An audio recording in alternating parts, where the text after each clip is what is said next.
अस्सलामुअलैकुम students, hope you all are good. आज की इस वीडियो में बात करेंगे पीएमसी एग्ज़ाम से रिलेटेड। सितंबर 2022 में आपका एग्ज़ाम होगा और इंशाल्लाह ताला आप उस एग्ज़ाम को ज़रूर अटेम्प्ट करोगे। तो उस एग्ज़ाम से रिलेटेड आपकी प्लानिंग क्या होनी चाहिए, क्या स्केड्यूल होना चाहिए आपका, किस तरीके से आपने पीएमसी एग्ज़ाम्स को क्रैक करना है, पीएमसी एग्ज़ाम्स की तैयारी करनी है और कौन कौन से टास्क होने चाहिए जिसे आपने कंप्लीट करने हैं। क्योंकि आपको मालूम है it is one of the most toughest exams इन पाकिस्तान। बहुत ज़्यादा कॉम्पिटिटिव एग्जाम है और इस एग्जाम में बहुत ज़्यादा कंपटीशन लिमिटेड है। तो पूरे पाकिस्तान की अगर मैं सीट्स की बात करूं for the MBBS and BDS तो 2500 सीट्स हैं। तो इस वीडियो में हम सबसे पहले पीएमसी के क्राइटेरिया के ऊपर बात करेंगे और जो कि मैंने एबीसी की फॉर्म में लिखे हुए हैं। और देन हम बात करेंगे कि अगर as a pre medical student मैं सेल्फ प्रिपरेशन करना चाह रहा हूँ, बजाय किसी कोचिंग सेंटर में इनरोल करूं और एक हैवी अमाउंट ऑफ फीस जो है पे करूं, तो किस तरीके से आप अपने घर पर रहते हुए फ्री लेक्चर्स को, पीडीएफ्स को, इंपॉर्टेंट मटेरियल्स को, प्रैक्टिस टेस्ट को, मॉक टेस्ट को अटेम्प्ट कर सकते हैं। और साथ साथ आपके सीनियर्स और 2021 के वो स्टूडेंट्स जिन्होंने एमडी कैट को क्रैक किया और बहुत अच्छे स्कोर के साथ क्रैक किया और overall I think 50 top 50s में मेरे दो स्टूडेंट्स हैं, डॉक्टर तलहा और लाइबा। उनका एक्सपीरियंस भी आपके साथ शेयर करूंगा और एक पूरा रोड मैप क्रिएट करेंगे कि आप किस तरीके से एमडी गेट की तैयारी कर सकते हैं। जैसा कि स्टूडेंट्स हम बात कर रहे थे, टोटल सीट्स आपके पास 2500 हैं और कराची बोर्ड के लिए 1159। एज यू नो, पीएमसी का जो टेस्ट है और उस टेस्ट में कंपटीशन बहुत ज़्यादा हाई होता है। उस कंपटीशन हाई होने की रीज़न क्या है? आपके पास सीट्स लिमिटेड है और कराची के लिए अगर बात की जाए तो 1159। तो इस कंपटीशन को अचीव करने के लिए आपको एक बेहतर स्कोर करना हो। बहुत सारे स्टूडेंट्स बेहतर स्कोर नहीं कर पाते तो वो प्राइवेट की सेक्टर की तरफ मूव कर जाते। तो प्राइवेट सेक्टर की तरफ मूव करना एक अलग इशू है, उसको अफोर्ड करना that is a totally different thing. लेकिन प्राइवेट सेक्टर की तरफ भी अगर आप मूव करना चाहते हैं तो आपको पीएमसी के टेस्ट को लाजमी तौर पर अटैम्प्ट करना होगा और उसे पास भी करना होगा। तो अगर उसके पासिंग स्कोर की बात की जाए, चाहे वो आपने गवर्नमेंट में अप्लाई करना है या प्राइवेट में, तो आपको पासिंग जो स्कोर है वो 137 है आउट ऑफ 210। अब मैं आपको एक और चीज यहाँ पर इंक्लूड करूंगा कि पास करना that is not the game. Pass करने के साथ आपको एक अच्छा मेरिट भी बनाना है, यानी आपको पीएमसी में कोशिश करनी है बहुत अच्छा स्कोर करना है। एक अच्छे स्कोर के साथ आपको पीएमसी के टेस्ट को क्रैक करना है। और वो कब होगा, कैसे पॉसिबल होगा? जब आप तैयारी करेंगे, आप टाइम लगाएंगे। सेकेंड ईयर के एग्जाम्स के साथ साथ आप आपको पीएमसी के ऊपर भी काम करना होगा, प्लानिंग करनी होगी। प्लान आपका बहुत इंपॉर्टेंट है। तो इंशाल्लाह उस चीज़ों को डिस्कस करेंगे। तो अगर मैं बात करूं, अगर आप कराची के डोमिसाइल के ऊपर अप्लाई करते हैं तो आपके पास बहुत सारी यूनिवर्सिटीज़ अवेलेबल होंगी, लेकिन कराची में 4 यूनिवर्सिटीज़ अवेलेबल हैं। सिंध में कुछ होंगी अवेलेबल, लेकिन उनमें कुछ रिस्ट्रिक्शंस हैं डॉक्यूमेंट्स की और डिफरेंट फैक्टर्स हैं। वो इंशाल्लाह नेक्स्ट वीडियो में बात करेंगे। लेकिन अगर आपका डोमिसाइल कराची का बना हुआ है और आपके फादर का डोमिसाइल भी कराची का है, तो आप इन यूनिवर्सिटीज़ में एलिजिबल हैं अप्लाई करने के लिए। लेकिन इन यूनिवर्सिटीज़ में अप्लाई करने के लिए आपका मेरिट बहुत हाई होना चाहिए। जैसा कि ऑलरेडी डिस्कस किया, डाउन में अगर आप अप्लाई करना चाहते हैं तो आपके एफएससी परसेंटेज 80+ और पीएमसी का जो स्कोर है वो आपका 170 अबव होना चाहिए, 160 अबव होना चाहिए, ताकि आपका एक अच्छा मेरिट बन सके और उस मेरिट के अकॉर्डिंग आप एमबीबीएस और बीडीएस में अप्लाई कर सकें on the basis of merit. सही है। इसी तरह बाकी यूनिवर्सिटीज। तो डोमिसाइल की भी अहमियत आपको आइडिया हो गया होगा कि डोमिसाइल कितना ज़रूरी है। डोमिसाइल आप अगर नहीं बना हुआ तो बनवा लें। आपके फादर का डोमिसाइल भी कराची का ही होना चाहिए और आपका भी कराची का ही होना चाहिए। इस स्लाइड में हम डिस्कस कर चुके हैं। Third point that is too much important, federal board का सिलेबस भी बहुत ज़रूरी है आपके लिए। अगर आप कराची बोर्ड के स्टूडेंट्स हैं और आप समझ रहे हैं कि मैं कराची बोर्ड के जो बुक्स हैं मैं उनकी तैयारी कर लूँगा और क्या मैं पीएमसी के टेस्ट को क्रैक कर लूँगा, नहीं, ऐसा पॉसिबल नहीं है। क्योंकि लास्ट 2 ईयर्स से, यानी जो पीएमसी ने अपना क्राइटेरिया चेंज किया 2 साल पहले तक, तो आप प्रोविंस की जो बुक्स थी उनसे ही एग्जाम्स बनता था। लेकिन अब ये क्राइटेरिया चेंज हुआ है तो आपको कराची बोर्ड की बुक्स के साथ साथ फेडरल बोर्ड की बुक्स, पंजाब बोर्ड की बुक्स से भी तैयारी करनी होगी। और यही असल इम्तिहान है कि आपको इन तमाम ओवरऑल नॉलेज को एब्जॉर्ब करना होगा और पीएमसी के टेस्ट को क्रैक करना है। असल इशू ये है कि स्टूडेंट्स प्लानिंग नहीं करते। स्टूडेंट्स ये प्लान करते हैं कि हम एग्जाम्स के बाद जो है वो तैयारी शुरू करेंगे, जबकि दैट इज़ टोटली रॉन्ग। जब तक आप चीज़ों पर टाइम इन्वेस्टमेंट नहीं करेंगे, चीज़ों को समझेंगे नहीं, तो आपके लिए पीएमसी के टेस्ट को क्रैक करना, उसे पास करना बहुत मुश्किल हो जाएगा। तो बहुत सारे स्टूडेंट्स तो इन पीएमसी के टेस्ट की तैयारी के लिए 10 मंथ्स का भी टाइम लगाते हैं। तो time investment is another major part. अच्छा जी, अगर बात की जाए कि टाइम आप किस तरीके से निकालें, तो आपको पता है कि 5 जुलाई को तो आपको एग्जाम्स हो रहे हैं सेकेंड ईयर वालों के, और ए लेवल के 3 जून तक चलेंगे।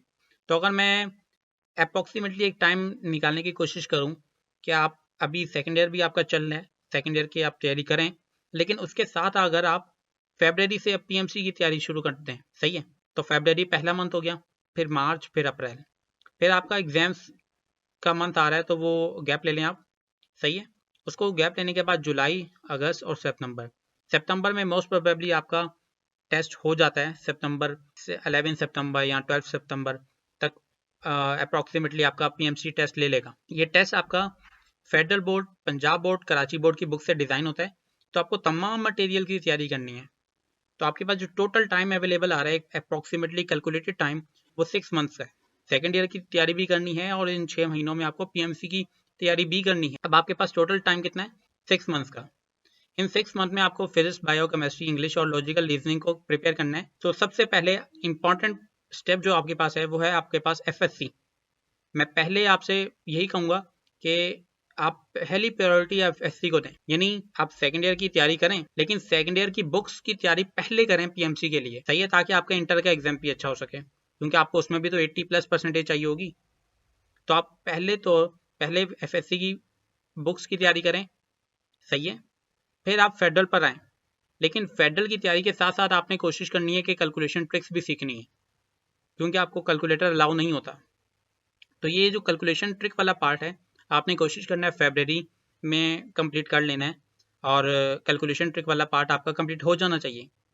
और साथ में आपने फेडरल बोर्ड की बुक्स को भी आपने गो थ्रू करना है, और उसके कॉन्सेप्ट को भी एब्जॉर्व करना है, और उसकी बुक्स जो है वो या तो परचेज कर लें या पीडीएफ में आप डाउनलोड कर लें। अगर पीडीएफ में डाउनलोड करने जाएंगे तो आपको ऑनलाइन परचेजिंग करनी पड़ेगी। तो मैं उसको भी सॉल्यूशन बताऊंगा कि उसका सॉल्यूशन क्या है, कि बहुत सारी बुक्स ऐसी हैं जो कि आपको ऑनलाइन खरीदनी पड़ती हैं। तो जाहिर सी बात है, हर स्टूडेंट के पास इतना पैसा नहीं है कि वो इन्वेस्ट कर सके। तो आपका काम है इन टाइम इन्वेस्टमेंट। बाकी मैं आपको शॉर्ट ट्रिक्स और तरीके बताऊंगा कि आपने किस तरीके से चीज़ों का एडवांटेज लेना। तो फेडरल बोर्ड की बुक्स आपको मिल जाएंगी इंशाल्लाह, वो मैं आपको बताऊंगा वीडियो के एंड में। तो फेडरल बोर्ड की आपने तैयारी करनी है, यानी सबसे पहले आपने एफएससी की बुक्स की तैयारी करनी है, फिर फेडरल बोर्ड की बुक्स की तैयारी करनी है। न्यूमेरिकल के ऊपर बहुत ज़्यादा काम करना है। न्यूमेरिकल आपके सामने आ जाए, विद इन सेकेंड्स आपने सॉल्व करना है। कैलकुलेशन में फंसना नहीं है। कैलकुलेशन में हर चीज़ आपको आनी चाहिए, चाहे वो डिवीजन हो, मल्टीप्लिकेशन हो, कुछ भी हो, कैलकुलेशन में आप घबराएं नहीं। कैलकुलेशन वाला काम अब आपके पास टाइम है, आप इस चीज़ों को सीखें। और ख़ास तौर पे तमाम कांस्टेंट्स, तमाम यूनिट्स आपको याद होनी चाहिए, फिंगर टिप्स के ऊपर आपको याद होनी चाहिए। फिर आपने ये तमाम तैयारी करने के बाद आपने पास पेपर्स के ऊपर आना है और पास पेपर्स को सॉल्व करना है, सही है। तो आपने ये मैंने आपको ओवरऑल कोर्स बता दिया है, लेकिन आपने अपने टाइम को डिवाइड करना है 6 मंथ्स में, सही है। अब वो किस तरीके से करते हैं वो इंशाल्लाह ताला बात करेंगे, और आपके ऊपर भी डिपेंड करता है आप किस तरीके से अपने टाइम को डिवाइड करते हो। ये 6 महीने का टाइम है अब आपके पास। अगर अभी से आप अपनी तैयारी शुरू नहीं करेंगे तो लिटरली वही होगा जो कि पिछले साल सोशल मीडिया पर चल रहा था। उन चीज़ों से बचने के लिए आप इस 6 मंथ्स को डिवाइड करें और अपनी तैयारी स्टार्ट कर दें, सेकेंड ईयर के साथ स्टार्ट कर दें, सही है।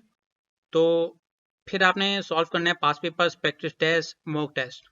अब बात यह है कि अगर आप सेल्फ प्रिपरेशन कर रहे हैं, आप किसी कोचिंग में नहीं जा रहे, किसी अदारे में एडमिशन नहीं ले रहे, कोई ये प्रैक्टिस टेस्ट कहाँ से मिलेंगे, मॉक टेस्ट कहाँ से मिलेंगे, तो इसका सॉल्यूशन मेरे पास है, आप घबराएं नहीं, आपको इंशाल्लाह तमाम सॉल्यूशंस मैं आपको प्रोवाइड करूंगा। तो ये 2 लिंक्स मैंने मेंशन कर दिए हैं, और ये मैं डिस्क्रिप्शन में भी डालता जाऊंगा, जितने लिंक्स की बात होगी डिस्क्रिप्शन में ऐड होंगे, सही है। तो अगर आप फर्स्ट लिंक पे क्लिक करते हैं तो आपके पास इस तरह से आपके पास एक मल्टीपल फोल्डर्स का लिंक ओपन हो जाएगा, जिसमें आपके पास बहुत सारा मटेरियल आपको मिलेगा। सेकंड लिंक आप ओपन करेंगे तो आपको एक स्पेशल आपके लिए गिफ्ट है, उसमें वो आप देखिएगा, आप इंशाल्लाह आपके बहुत ज़्यादा काम आएगा इन तमाम चीज़ें। अच्छा जी, कुछ यूट्यूब चैनल्स की अगर बात की जाए तो फिजिक्स इन सेकंड के नाम से एक चैनल है जो कि आपके लिए बहुत ज़्यादा हेल्पफुल होने वाला है, और इस चैनल की प्लेलिस्ट ये मैंने यहाँ पर शो की हुई है। ये आप सर्च करें, आपके पीएमसी की तैयारी के लिए बहुत ज़्यादा काम आएगा। अगर आप अपनी तैयारी का सोच रहे हैं, डिसाइड कर लिया है, 6 महीने के टाइम को आपने डिवाइड कर लिया है, तो ये तमाम चैनल्स आपके बहुत काम आने वाले हैं। घर पर बैठकर आप इन चैनल से तैयारी कर सकते हैं। कोशिश करें अपना एक ग्रुप क्रिएट करें, सही है। एक अपने फ्रेंड सर्कल का एक ग्रुप डिवाइड करें, उन ग्रुप्स में अब डिस्कशन करें, ग्रुप में बैठ के स्टडी करें, टॉपिक्स डिवाइड कर। तमाम इंपॉर्टेंट चैनल्स मैंने यहाँ पर मेंशन कर दिए हैं इस स्लाइड के अंदर, इस वीडियो में, तो आप ये तमाम चैनल्स को गो थ्रू कर सकते हैं for your better PMC preparation. अच्छा जी, अगर मैं बात करूँ कि अगर आपसे जैसे मैंने वीडियो के स्टार्ट में ही कहा था कि किप्स, स्टेप्स और स्टार्स अकेडमी के आप लेक्चर्स को कैसे अवेल कर सकते हैं, that is the most important website of this video. तो इस वेबसाइट पे आप क्लिक करें और इस वेबसाइट पर जब आप विजिट करेंगे तो आप किप्स, स्टेप और स्टार अकेडमी के 2021 के जितने भी लेक्चर्स हैं, आप तमाम लेक्चर्स को अवेल कर सकते हैं। इवन आपको उनके प्रैक्टिस टेस्ट, मॉक टेस्ट वो भी मिल जाएंगे और उनके ऊपर वीडियो लेक्चर्स भी मिल जाएंगे, यानी सॉल्यूशन वीडियोस भी मिल जाएंगी। जितनी भी तमाम शॉर्ट ट्रिक्स हैं 2021 में उन्होंने हर सब्जेक्ट के ऊपर जो लेक्चर उन्होंने दिया है, पेड लेक्चर्स थे जो कि वो इस वेबसाइट के ऊपर आपको मिल जाएंगे और तमाम के तमाम फ्री ऑफ कॉस्ट मिलेंगे आपको। तो अच्छी बात यह है कि आपको एक पूरा कोर्स आपको फ्री ऑफ कॉस्ट मिल जाएगा। तो इसके साथ जितने भी मैंने इंपॉर्टेंट लिंक्स आपके साथ शेयर किए हैं ये आप देखते रहिएगा और मैं डिस्क्रिप्शन में भी ऐड कर दूंगा। अब आपके सामने जो है वो डॉक्टर तलहा अपना लेक्चर जो है वो देंगे। और लास्ट ईयर उन्होंने पीएमसी टेस्ट में बहुत अच्छे मार्क्स लिए, 180 प्लस का स्कोर किया, पीएमसी के टेस्ट को क्रैक किया। तो आपके साथ टिप्स और ट्रिक्स भी शेयर करेंगे, अपना एक्सपीरियंस शेयर करेंगे और आपको किस तरीके से टाइम मैनेजमेंट, प्लानिंग और तमाम चीज़ें करनी है ये तमाम आपके साथ डिस्कस करेंगे। साथ में डॉक्टर लाइबा भी आपके साथ इंशाल्लाह ताला डिस्कस करेंगे। सो कनेक्टेड रहिएगा और ये तमाम वेबसाइट्स को आप देखते रहिएगा। अस्सलाम वालेकुम, मेरा नाम तलहा इकबाल है and I am a first year MBBS student at king Edward medical university में। हम डिस्कस करेंगे फ़िज़िक्स को, कि फ़िज़िक्स की प्रेपरेशन कैसे की जाए, उसकी प्रैक्टिस कैसे की जाए और एट द एंड उसकी फिर रिवीजन कैसे की जाए। फ़िज़िक्स को हम डिवाइड कर लेते हैं दो पार्ट्स में, एक है उसका थ्योरी वाला पार्ट और एक है उसका फार्मूलाए और उसकी एप्लीकेशंस वाला पार्ट। जो थ्योरी वाला पार्ट है उसको हम FSC की तरह क्रैम नहीं करते। जिस तरह FSC में हम जो पूरा पैराग्राफ होता है उसको याद करने की कोशिश करते हैं, उसको हम यहाँ पे क्रैम करने की कोशिश नहीं करते। हमने जो थ्योरी वाला पार्ट है उसको हमने पढ़ना है, उसका हमने कॉन्सेप्ट लेना है, उसमें जितनी भी वैल्यूज़ दी हुई हैं हमने वो अच्छी तरह याद करनी है। और वैल्यूज़ के अलावा अगर कोई इंपॉर्टेंट लाइन है, कोई डेफिनीशन है, वो हमने याद कर लेनी है। और फिर उसके बाद जो फार्मूलाएँ हैं उनकी हमने डेरिवेशन नहीं करनी अनटिल और अनलेस हमें PMC के सिलेबस में बताया गया हो कि आपने किसी स्पेसिफिक फार्मूला की डेरिवेशन करनी है। जिस तरह लास्ट ईयर जो प्रेशर ऑफ द गैस है इन द 11th चैप्टर उसकी डेरिवेशन दी गई थी, तो सिर्फ उसी की डेरिवेशन करनी थी, बाकी किसी भी फार्मूला की डेरिवेशन नहीं करनी थी। एक और इम्पॉर्टेंट बात कि आप जो PMC का सिलेबस है MD कैट का, उसको अपने पास एक प्रिंटेड फॉर्म में रख लें। उसको बार बार आपको फ़ोन खोलने की ज़रूरत ना पड़े। जब भी आपको सिलेबस देखना हो आप उसका प्रिंट निकलवा लें और उसको अपने पास रख लें। और एक ही मरतबा अगर कोई चैप्टर करना है तो उसको हाइलाइटर से उसके जो टॉपिक्स PMC के सिलेबस में हैं उसको आप हाईलाइट कर लें। इस तरह आपको बार बार सिलेबस खोलने की भी फिर ज़रूरत नहीं पड़ेगी। इसके साथ जो आपको सबसे ज़्यादा चीज़ हेल्प करेगी वो होंगे आपके टीचर के लेक्चर्स। टीचर के लेक्चर्स आपको एक फार्मूला की 3-4 मज़ीद उसके फार्मूलाए निकाल के दिखाएंगे टीचर्स आपके, तो आपने उनको अच्छी तरह नोट करना है। लेकिन टीचर के लेक्चर लेने से पहले आपने लाजमी तौर पे एक मरतबा ख़ुद रीडिंग देनी है। मतलब फॉर एग्ज़ाम्पल कल को किसी चैप्टर का लेक्चर है ना टीचर का, तो आपने उस लेक्चर से पहले एक दिन पहले आपने उस पूरे चैप्टर को एक मरतबा ख़ुद रीड कर लेना है। आपको जिस चीज़ की समझ ना आती हो आपने उसको अंडरलाइन कर लेना है ताकि आप कल को टीचर से उस चीज़ के बारे में पूछ सकें। आपने फिर लेक्चर अटेंड करना है, आपने कोशिश करनी है कि आप अपने सारे के सारे कॉन्सेप्ट्स को क्लियर कर लें। अगर किसी चीज़ की फिर समझ नहीं आती तो आप फिर वो टीचर से कंसल्ट कर लें। फिर जब आप वापस घर आएंगे तो आपने A to Z चैप्टर मुकम्मल तैयार करना है। मुकम्मल तैयार करने के बाद फिर आपने प्रैक्टिस बुक से उसकी प्रैक्टिस करनी है। उसकी प्रैक्टिस मतलब जो आप किप्स की प्रैक्टिस बुक ले लें या स्टार की प्रैक्टिस बुक ले लें उसका इतना इशू नहीं है, लेकिन कोशिश करें कि आप एक प्रैक्टिस बुक के साथ स्टिक करें। इस तरह ना हो कि आपने एक चैप्टर किप्स से तैयार किया है और एक चैप्टर आपने स्टार से तैयार किया, एक चैप्टर आपने स्टेप से तैयार किया, इस तरह ना हो।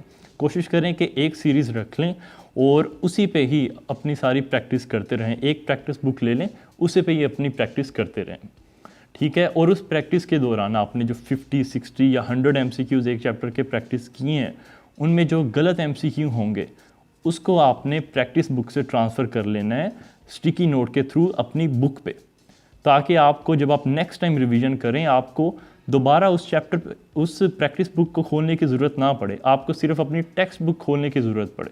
नेक्स्ट डे आपने क्लास में टेस्ट देना है, उस क्लास टेस्ट में भी आपके जितने MCQs गलत होते हैं उनको आपने वैसे नहीं छोड़ देना, उनको आपने स्टिकी नोट्स के थ्रू बुक पे ट्रांसफ़र कर लेना है। जिस टॉपिक से वो गलत हुए हैं उस टॉपिक पे उनको ट्रांसफ़र कर लेना है, ताकि इस तरह हो कि अगर आपका MCQ एक मरतबा गलत हो गया है वो फिर दोबारा कभी गलत ना हो।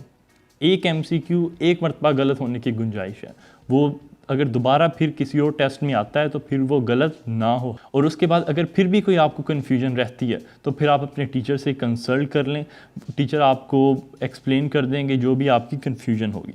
फ़िज़िक्स में एक और चीज़ बहुत इंपॉर्टेंट होती है और वो है फार्मूला की एप्लीकेशन। एक चैप्टर को 5-10 मिनट में रिवाइज़ कर सकेंगे। आखिरी दिनों में ये चीज़ आपके लिए बड़ी हेल्पफुल होगी। जो लास्ट ईयर मेरी शॉर्ट लिस्टिंग थी वो आपको इस वीडियो की डिस्क्रिप्शन में मिल जाएगी, आप वो देख लीजिएगा। और इसके साथ साथ फ़िज़िक्स की कुछ वेबसाइट्स हैं जो कि आपकी हेल्प करेंगी। मतलब अगर आपको कोई MCQ नहीं आता, आपने प्रैक्टिस कर रहे हैं, आपके पास टीचर भी अवेलेबल नहीं है, तो आपको वो वेबसाइट्स हेल्प करेंगी। उनमें सबसे इम्पोर्टेंट है डाउट नट। ये एक इंडियन वेबसाइट है, इस पे ऑलमोस्ट आपको हर MCQ का आंसर मिल जाएगा विद वीडियो एक्सप्लेनेशन, इसलिए ये समझाने के मामले में ये वेबसाइट बड़ी अच्छी है। इसके साथ आप कोरा यूज़ कर सकते हैं या ब्रेनली यूज़ कर सकते हैं, वो भी अच्छी वेबसाइट्स हैं। आपने एक चीज़ का ख्याल रखना है कि जो बुक की एग्जाम्पल्स और न्यूमेरिकल्स हैं उनको आप कम से कम आपको पता हो कि वो किस तरह सॉल्व होते हैं, क्योंकि कई मरतबा यूँ होता है जो MD-CAT का क्वेश्चन होता है वो एक पूरा न्यूमेरिकल उठा के दिया होता है, वो एक एग्जांपल उठा के दी होती है, तो आप उन न्यूमेरिकल्स को और एग्जांपल्स को एक मरतबा सॉल्व लाजमी कर लीजिएगा, या कम से कम पता हो कि वो किस तरह सॉल्व होते हैं। और की यही है फ़िज़िक्स में एस करने की कि आप ज़्यादा से ज़्यादा MCQ सॉल्व करें, और एक MCQ अगर आपका गलत हो जाता है उसको दोबारा गलत नहीं होने देना, ये सबसे इम्पोर्टेंट चीज़ है। और कोई भी चीज़ एक्स्ट्रा जो सर बताते हैं या आपको कहीं से मिलती है उसको आप अपनी जो टेक्स्ट बुक है आप वहाँ पे नोट कर लें, और ताकि क्योंकि अगर आप सिर्फ लेक्चर सुनेंगे ना, अगर आप नोट नहीं करेंगे तो उसका कोई फ़ायदा नहीं। आप लेक्चर सुनते हैं वो 2 घंटे बाद बंदे को भूला होता है, अगर आप लेक्चर सुनते हुए नोट कर लेते हैं तो फिर वो आपको याद रहेगा। फिर आप उसको मतलब जब लेक्चर हो रहा हो तो आप उसको रफ में नोट कर लें, और फिर बाद में वापस घर आएँ तो फिर उसको आप बुक पे ट्रांसफ़र कर लें। और फिज़िक्स में आपकी जो मैथ्स है उसको आप अपना थोड़ा स्ट्रॉन्ग करें, आपको आपकी जो कैलकुलेशंस हैं उनको आप थोड़ा क्विक करें, अपने रिफ्लेक्सेस बनाएं। रिफ्लेक्सेस इसी तरह बनेंगे जब आप ज़्यादा से ज़्यादा प्रैक्टिस करेंगे, जब आप ज़्यादा से ज़्यादा चीज़ें सॉल्व करेंगे तभी आपके रिफ्लेक्सेस बनेंगे। और आप जो टेबल्स हैं वो आप 15 तक वैसे मेमोराइज़ कर लें। आप जो यूनिट्स हैं सारी क्वान्टिटीज़ के आप उनको भी मेमोराइज़ कर लें, क्योंकि MD-CAT में बाज़ औक़ात वो भी पूछ लिए जाते हैं। और इसके साथ साथ जो वैसे वैल्यूज़ होती हैं जिस तरह बोल्ट्ज़मैन कांस्टेंट है या जितने भी कांस्टेंट्स हैं आप उनको भी मेमोराइज़ कर लें। और इसके साथ फ़िज़िक्स की पास्ट पेपर्स की प्रैक्टिस लाजमी करिएगा। पास्ट पेपर्स की प्रैक्टिस करने के लिए वीडियो के डिस्क्रिप्शन में आपको एक बुक का लिंक मिल जाएगा। उस बुक में पिछले 15-20 साल के जितने भी पास्ट पेपर्स हैं MD-CAT के या नम्स के, उन सब के MCQs टॉपिक वाइज उन्होंने इकट्ठे किए हुए हैं, तो इस तरह आपको हर एक टॉपिक की प्रैक्टिस करने में बड़ी आसानी होगी।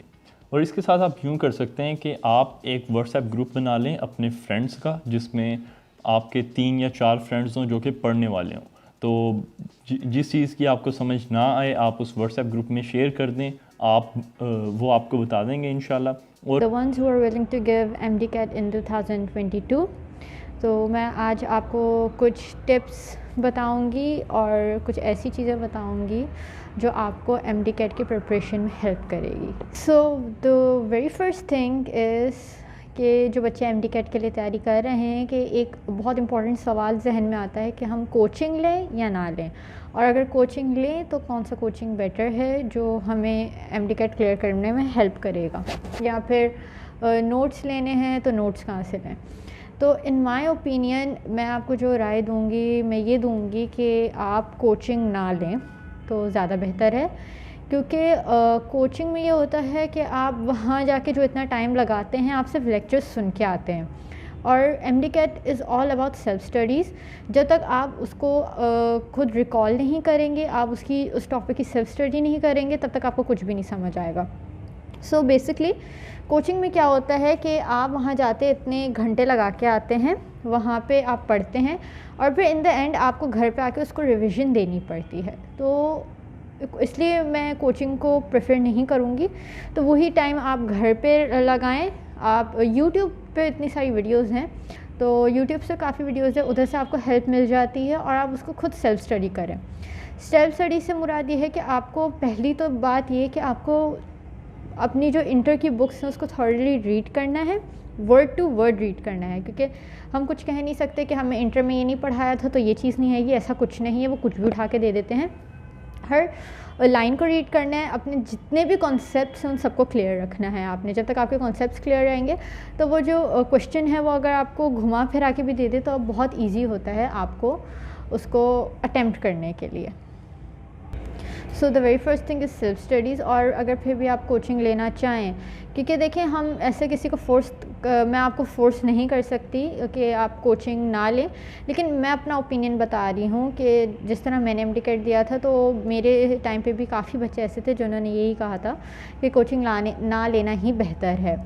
और ये होता है कि कोचिंग अगर आप नहीं लेते, अगर आपको लेना है तो आप लें, क्योंकि ऐसा ना हो, क्योंकि जब मैंने मेरी सीनियर से पूछा था कि यार मैं कोचिंग लूँ ना लूँ, तो उसने मुझे एक बात ये बोली थी कि यार देखो अगर लेना है तो लो, तो ऐसा ना हो कि तुम बाद में रिग्रेट करो कि काश मैं कोचिंग ले लेती तो मेरे रिज़ल्ट्स बेहतर होते। लेकिन आप अपने सराउंडिंग्स में देखें, अपने और सीनियर्स से पूछें कि उनकी क्या राय है। आपको बहुत सारे कोचिंग्स का नाम बताया जाएगा, डॉक्टर जिन का नाम बताया जाएगा और अनीस हुसैन का नाम बताया जाएगा, मेरिटोरियस का नाम बताया जाएगा, बहुत सारे डिफरेंट कोचिंग्स होते हैं। लेकिन फिर भी मैं यही कहूँगी कि बेहतर ये होगा कि अगर आप उन कोचिंग से पढ़े हुए स्टूडेंट्स से जो आपके सीनियर्स हैं, आप उनसे राय लें कि वेदर आपको MD-CAT के लिए कोचिंग लेना चाहिए या नहीं लेना चाहिए। लेकिन मेरे ओपिनियन में self studies is the best.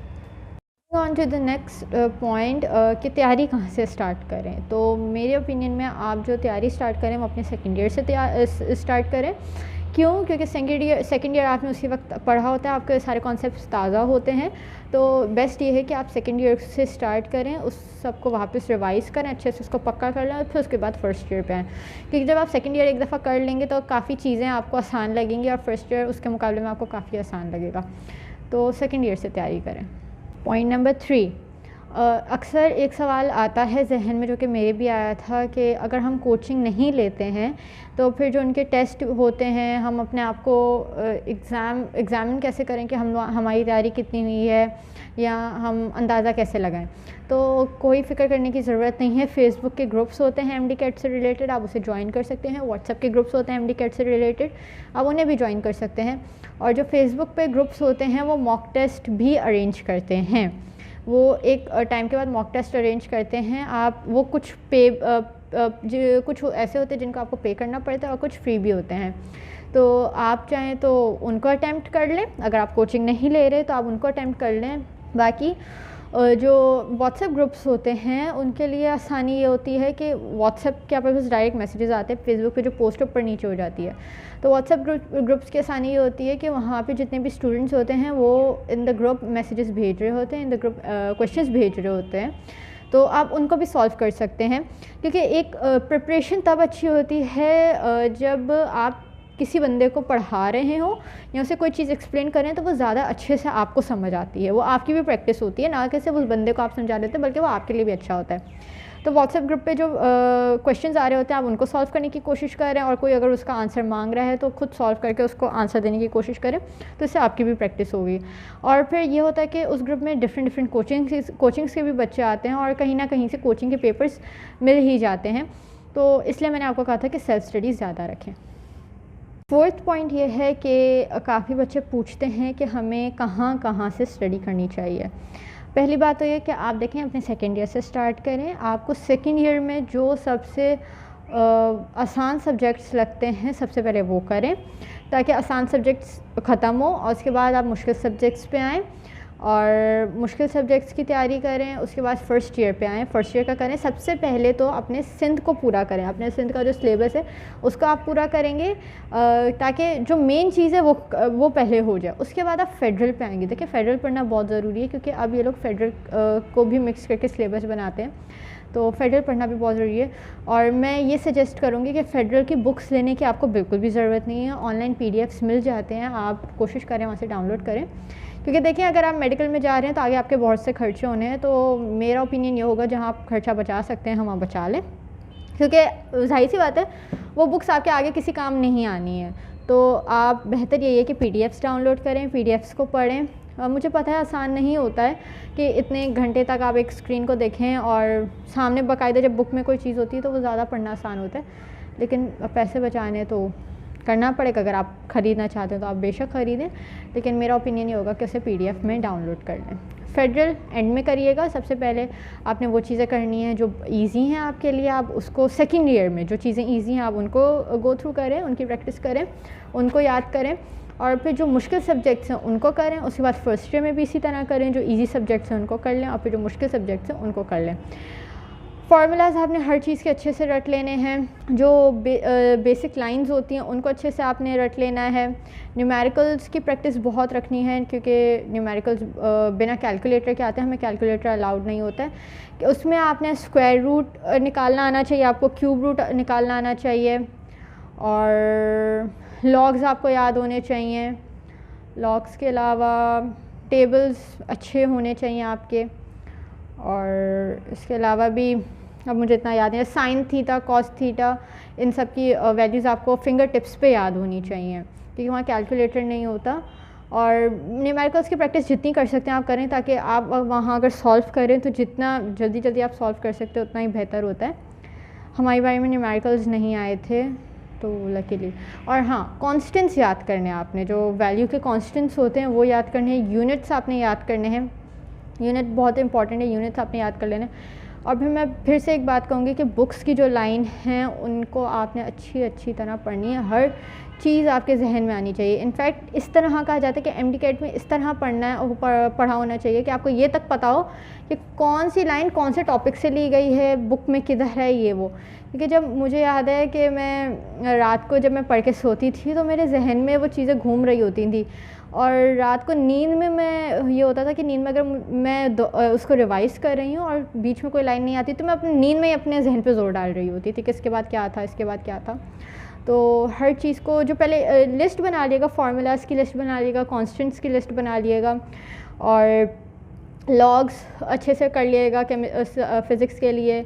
Trigonometric ratios के रेशियोज़ अच्छी तरह याद कर लिएगा, उनकी वैल्यूज़।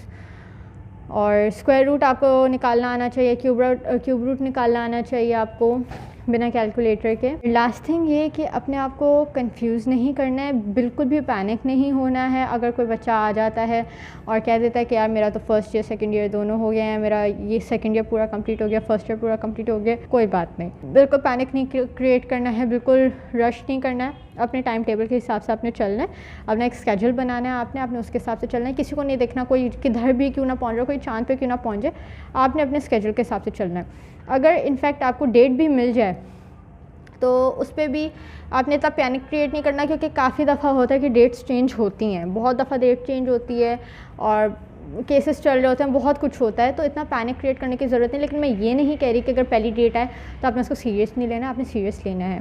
क्योंकि एक ये होता है कि एक डेट आ जाती है तो बंदे को एक टारगेट मिल जाता है कि हाँ यार ये मेरी डेट है, इस डेट से पहले, इस तारीख से पहले तक मुझे अपना कोर्स कंप्लीट करना है, और उसके बाद उस तारीख से लेके अपने एग्ज़ाम के टेस्ट तक मैं अपने जितने भी रिविज़न है वो करूँगा। तो डेट्स को पैनिक करके नहीं लेना, लेकिन उसको सीरियस ज़रूर लेना है, ताकि आपकी जो तैयारी है आप उसको एक टारगेट मिले आपको, और आप with in that time period आप उसको कंप्लीट कर सकें। और दूसरी बात ये कि बोर्ड के फ़ौरन बाद से आपने तैयारी स्टार्ट करनी है, क्योंकि टाइम बिल्कुल भी नहीं मिलता है। और मैं एडवाइस एक ये दूँगी कि बोर्ड के फ़ौरन बाद से आप तैयारी स्टार्ट करिएगा जी। और ये एक एडवाइस होगी कि अगर NED में जो यूनिवर्सिटी, NED की जो यूनिवर्सिटी उधर मेरे ख्याल है पता नहीं कोई एक फील्ड होती है मेडिकल की जो उधर इंजीनियरिंग से रिलेटेड होती है, उधर आपको अप्लाई करने को मिलता है। तो अगर आप वो टेस्ट देना चाहें तो वो दें, क्योंकि आप MD-CAT से पहले जितनी भी यूनिवर्सिटीज़ के टेस्ट आप देंगे रिलेटेड टू मेडिकल या कोई भी साइंस का सब्जेक्ट है जिसमें केमिस्ट्री फिज़िक्स हो और बायो हो तो बहुत अच्छी बात है, लेकिन मेडिकल MD-CAT से पहले मेडिकल का तो खैर कोई टेस्ट होता नहीं है। लेकिन इंजीनियरिंग यूनिवर्सिटीज़ के अगर आप टेस्ट दे सकते हैं तो उनको ज़रूर दें, क्योंकि उससे ये होगा कि आपकी प्रैक्टिस हो जाएगी। और एक आपको उनका एंट्री लेवल टेस्ट पे जो यूनिवर्सिटीज़ का ऑफिशियल टेस्ट होता है उसका पता चलेगा, आपकी प्रैक्टिस हो जाएगी और उससे आपको ये पता चलेगा कि आपकी तैयारी अभी कहाँ पे कितनी लैक कर रही है और कितनी कंप्लीट हो चुकी है। तो वो एक बहुत अच्छा प्लस पॉइंट रहेगा आपके लिए। तो अगर आप यूनिवर्सिटीज़ के टेस्ट अफोर्ड कर सकते हैं, क्योंकि हर कोई नहीं कर सकता, हर एक यूनिवर्सिटी का चालान बहुत ज़्यादा होता है, 2000-3000 होता है। तो अगर आप कर सकते हैं तो उन यूनिवर्सिटीज़ के टेस्ट ज़रूर दीजिएगा ताकि आपकी एक प्रॉपर प्रिपरेशन हो जाए। आपको एक एंट्री वो, क्योंकि देखिए यूनिवर्सिटी का जो टेस्ट होगा वो नॉर्मल कोचिंग टेस्ट नहीं होगा, वो एक एंट्री लेवल का टेस्ट होगा। तो उस पर तो मायूस होने की बात नहीं है, वो सिर्फ आपकी प्रैक्टिस के लिए होगा, तो वो ज़रूर दीजिएगा। मैं ये कहूँगी यूट्यूब से आप जितनी तैयारी कर सकते हैं आप करें, क्योंकि यूट्यूब पे काफ़ी सारा मैटर होता है जो कि कोचिंग के ही सर्च होते हैं, वो भी यूट्यूब पे वीडियोस बना के डालते हैं। तो यूट्यूब पे जितना आप सर्च कर सकते हैं आप करें, बल्कि अभी से करना शुरू करें। वीडियोस चैनल्स को देखें कि कौन सा चैनल किस चीज़ के लिए बेस्ट है, और बुक्स के साथ दोस्ती रखें।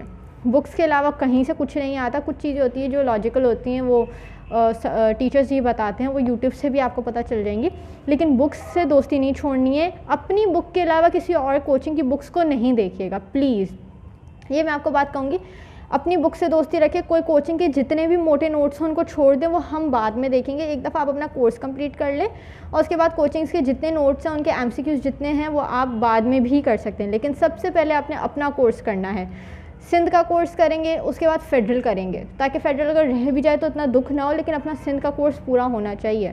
तो कोचिंग के नोट्स को इतना ध्यान नहीं दीजिएगा, बाद में पढ़ लिएगा, टाइम मिले तो पढ़ लिएगा, लेकिन सबसे इम्पॉर्टेंट चीज़ है अपनी बुक्स, क्योंकि जो आपका सिलेबस बनना है किसी कोचिंग की बुक से नहीं बनना। सॉरी, जो टेस्ट बने वो किसी कोचिंग की बुक से नहीं बनेगा, वो आपकी ही बुक से बनेगा, तो फिर फेडरल की बुक से बनेगा। तो सबसे पहले अपना सिलेबस कंप्लीट करें, फिर फेडरल करें, उसके बाद कोचिंग के नोट्स आ जाते हैं। फिर जितने भी MCQs आपको जहाँ से भी MCQs मिल रहे हैं आप उन सबको करें। और मैं एक बुक है वो मैं आपको डिस्क्रिप्शन में उसके बारे में बता दूँगी, वो बुक बहुत अच्छी है, उसके अंदर सारे MCQs हैं, वो MD-CAT के लिए बुक होती है।